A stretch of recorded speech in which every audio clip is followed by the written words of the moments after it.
મહેસાણા મનપા ચૂંટણીનો મામલો કોંગ્રેસના ઉમેદવારોએ શરૂ કર્યો ડોર ટુ ડોર પ્રચાર। હું કોંગ્રેસ સાથે જોડાયેલ છું અને રહીશ। આ વિસ્તારમાં વિકાસના નામે લોકોને હેરાન કરવામાં આવ્યા છે। ઉમેદવારોએ કહ્યું, અમે છેક સુધી લડીશું અને લોકોના કામ કરીશું।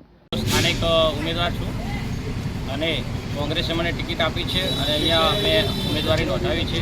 તો મારી જે ફરજ આવે છે એ પ્રમાણે અહીંના વોર્ડના જે પ્રાણ પ્રશ્નો છે, જેમ કે ગટર લાઇન હોય, રોડ રસ્તાને પ્રશ્ન હોય, તમામ પ્રશ્નોનો ઉકેલ લાવવા માટે આપણે મહેનત કરવાની છે અને આગામી કાર્યક્રમો એ વિષયના જ આપણે કરવાના છે। અહીંના ભાજપની અંદર લોકલ ધારાસભ્યો અને કોર્પોરેટર હોવા છતાં પણ અહીંયા ખૂબ મોટો પાણીનો પ્રશ્ન અને ગટરનો પ્રશ્ન છે, જે વર્ષોથી એમના એમ છે।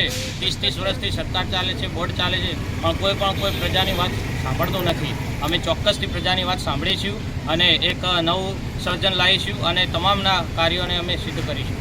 મારું નામ ટ્વિકલ ચિરાગભાઈ પટેલ છે। વોર્ડ નંબર 8માંથી મેં કોંગ્રેસ પાર્ટીમાંથી ઉમેદવારી નોંધાયેલી છે।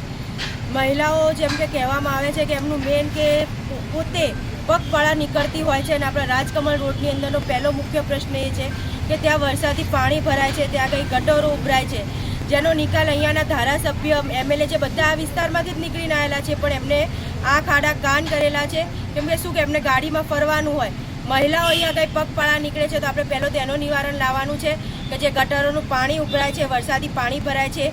આપ ખુદ જોઈ શકો છો કે આ રોડ અહીંયા આગળ તમે કેમેરો ફેરવીને બતાવો કે કેટલી ગંદકી અહીંયા આગળ છે, કે નગરપાલિકા શું અહીંયા આગળ સાફ કરવા માટે નહીં આવી શકતી? ડોર ટુ ડોરની વાન અહીંયા આગળ નથી આવતી।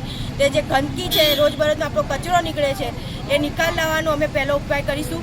અહીંયા રાજકમલથી લઈને આટલા પટ્ટામાં જે પાણી ભરાય છે ત્યાં આગળ ગટરોના ભૂંગળા મોટા કરવા, રસ્તાઓનું સમારકામ કરાવવું એ અમારો મુખ્ય હેતુ છે।